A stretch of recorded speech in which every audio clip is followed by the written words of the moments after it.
দেখেন, আমি আপনাকে যে জায়গাটা নিয়ে মূলত কথা বলছি এটা হলো আপনি শব্দ দেখলে শব্দের ভিতর থেকে কিভাবে অর্থ বের করবেন, শব্দার্থ না পড়ে। সেন্টার আমরা বলছি সেন্টার মাদ্দা নিয়ে কথা বলবো, সেন্টার ধাতু নিয়ে কথা বলবো, সেন্টার ধাতু নিয়ে কথা বলবো, সেন্টার ধাতু নিয়ে কথা বলবো, এটাই বলছি। আপনি চিন্তা করে দেখেন, মূলত সেন্টার বললে আপনি বলবেন কেন্দ্র। এখন আমি যদি বলি সেন্ট্রাল, ঠিক এইভাবে রেখে আমি যদি এখান থেকে ই আরটা কেটে এইভাবে লিখি, একই মানেই হলো। আপনি দেখেন এইখানে যে আমি সেন্ট্রাল রেখেছি, সেন্টার এর সাথে সেন্ট্রাল, তার মানে সেন্ট্রাল মানে হলো তখন আমরা বলি কেন্দ্রীয়, একই তো। অর্থাৎ সেন্টারটা এখানে যদি আপনাকে কেন্দ্র, ফোকাস অর্থ দেয়, কেন্দ্র অর্থ দেয়, তখন আমরা কনসেন্ট্রেশন মানে হলো তখন কনসেন্ট্রেট শব্দে এটিই থাকলে সাধারণত ভার্ব বোঝায়। তার মানে এই ভার্ব দ্বারা এই কনসেন্ট্রেট মানে হলো মনোযোগ দেওয়া, কোনো দিকে কনসেন্ট্রেট দেওয়া, মনোযোগ। ঠিক তেমনি জিওসেন্ট্রিক এবং হেলিওসেন্ট্রিক এই দুটো শব্দকে একসাথে লিখেছি।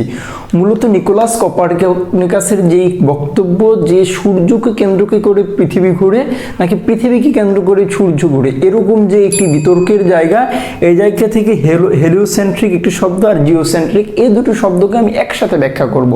এই শব্দটিকে ব্যাখ্যা করি কিংবা না করি, ব্যাখ্যা আমারটা সঠিক হয় বা না হয়, আমি মূলত যে জায়গাটাতে কথা বলবো এটা হলো মূলত আমরা শব্দকে বিশ্লেষণ করব। শব্দ আমাকে বলছে সেন্টার থাকলে কেন্দ্র অর্থ দেয়, হেলিও থাকলে মূলত এখানে সূর্য অর্থ দেয়। তার মানে হেলিওসেন্ট্রিক মানে হলো সূর্যকে কেন্দ্র করে।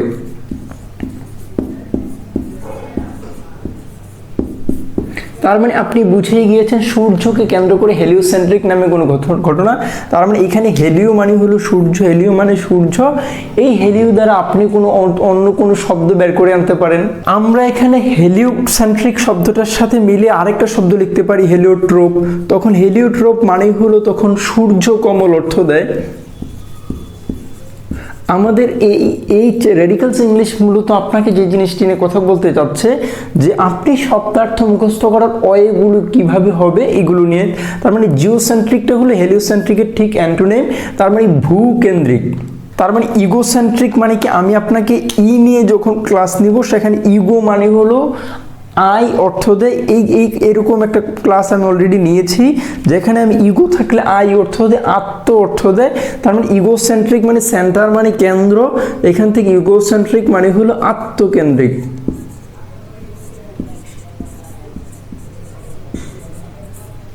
দেখেন, আমি আরো দুটো শব্দ লিখেছি সেন্ট্রিপেটাল এবং সেন্ট্রিপোটাল। সেন্টার থাকলে আপনি বুঝে নিচ্ছেন কেন্দ্র অর্থ দেয়, সেন্টার থাকলে বোঝা যায় কেন্দ্র অর্থ দেয়। এই দুটো শব্দকে একসাথে বিশ্লেষণ করব। এই দুটো শব্দ আপনার বিজ্ঞানের ভাষায়, বিজ্ঞানের সাথে ফিজিক্সের সাথে একটা বড় মিল আছে এবং সেই জায়গাটা নিয়ে কথা বলবো, একটু অপেক্ষা করা লাগবে।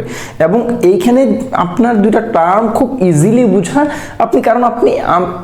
আপনার পক্ষে ইজি হবে, কারণ যে শব্দ পারে সে পৃথিবীর সব পারে। যে শব্দের বিশ্লেষণ পারে তার জন্য দুনিয়াটা বোঝা খুব ইজি হয় আমার কাছে মনে হচ্ছে।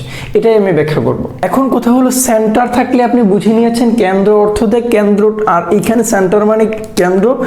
এই ফিউজাল শব্দটির সাথে আমি বলবো পলাতক এই শব্দটির একটা ব্যাখ্যা আছে যে ফিউজাল মানে ফিউজিটিভ, সেখান থেকে। তার মানে সেন্ট্রিপেটাল এবং ফিউজাল মানে হলো তার মানে কেন্দ্র বিমুখ। যদি আমি সেন্ট্রিফিউজাল শব্দটির অর্থ করি তখন আমি অর্থ করব কেন্দ্র বিমুখ।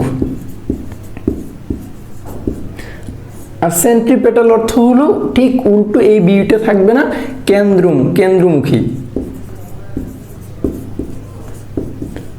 এখন এই সেন্ট্রিপেটাল এবং সেন্ট্রিফিউজাল আসলে এই শব্দগুলি যদি আমি ফিজিক্সের যে স্ট্রাকচার সেই স্ট্রাকচার অনুযায়ী ব্যাখ্যা করি, আপনাকে আমি এই দুটো টার্ম এখানে পড়ানোর মতো সক্ষমতা কিংবা সুযোগ এখানে আছে। Centripetal, what is the meaning of centripetal, এবং আমি যদি বলি what is the difference between centripetal and centrifugal, in that moment you can say that কেন্দ্রমুখী এবং কেন্দ্র বিমুখ। এখন এই জিনিসগুলি ডিরেক্টলি বোঝার জন্য আমি যদি বলি যে সাধারণত ঘড়ি একদিকে ইচ্ছা মতো ঘুরে, তার মানে কেন্দ্রমুখী। ঠিক ঠিক তেমনি সাইকেল তার স্বাভাবিক গতিতে একদিকে চলতে থাকে, কেন্দ্রমুখী। ঠিক তেমনি যে জিনিসগুলি কেন্দ্রমুখী না, এরকম অনেকগুলো জিনিসকে সেন্ট্রিফিউজাল দিয়ে ব্যাখ্যা করা যাবে।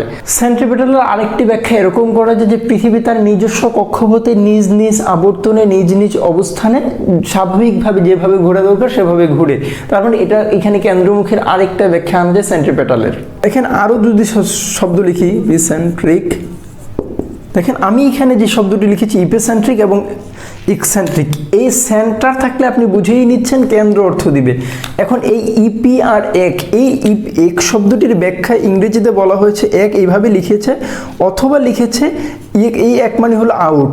আর এই ইপি মানে কি? ইপি সেন্টারটির অর্থ হলো উপকেন্দ্র। যদিও উপকেন্দ্র লেখা হয়েছে, কেন উপকেন্দ্র লেখা হয়েছে এটা একটা ব্যাখ্যার দাবি রাখে। এই ইপি সেন্টারের ঠিক আরেকটি শব্দ হলো এর সাথে কানেক্টেড, এটা হলো হাইপোসেন্ট্রিক। হাইপোসেন্ট্রিক এবং ইপিসেন্ট্রিক এই দুটি শব্দকে একসাথে ব্যাখ্যা করা এই জন্য প্রয়োজন হয়, এই দুটি শব্দ মূলত ভূমিকম্পের সাথে সম্পৃক্ত। যেখানে ভূমিকম্প হয় সেখানে যেই জায়গায় ভূমিকম্প হয় এই জায়গাটির এক্সাক্ট জায়গাটিকে হাইপোসেন্ট্রিক বলে, এর উপরের জায়গাটিকে মূলত ইপিসেন্ট্রিক বলে। দেখেন আপনি ভূমিকম্প কিংবা জিওলজি, যে ভূতত্ত্ব যেটা, আপনি যদি সেটাও পড়তে চান তাহলে আপনি এই সেন্টার শব্দটির ব্যাখ্যা ইজিলি বুঝতে পারবেন। এখন আসি এক্সেন্ট্রিক। এখন বলছি সেন্টার থাকলে আপনাকে কেন্দ্র অর্থ দিবে, আর এক থাকলে আউট এরকম অর্থ দিবে। তার মানে সেন্টার মানে হলো স্বাভাবিক নিয়ম এভাবে চলবে। এই সেন্টার শব্দটি যখন কেন্দ্র অর্থ দেয়, স্বাভাবিক বাস্তবতায় অর্থ দেয়, যদি এই কেন্দ্র অভিমুখী না হয় কিংবা স্বাভাবিক নিয়ম না চলে, তখন আমরা তাকে বলতে পারি উদ্ভট, তখন আমরা তাকে বলতে পারি ব্যতিক্রম, তখন আমরা তাকে বলতে পারি স্বাভাবিক নিয়মের যে মানে না তা, that means he is eccentric someone, কিংবা আমরা বলতে পারি ভিন্ন কেন্দ্রীবৃত্ত। দেখেন ভিডিওগুলো খুব কষ্ট করে বানায়, আমি আপনাকে বলবো আমার প্রচুর ইন্সপিরেশন দেওয়ার ক্ষেত্রে লাইক, কমেন্ট, শেয়ার এবং সাবস্ক্রাইব, এটা খুব গুরুত্বপূর্ণ।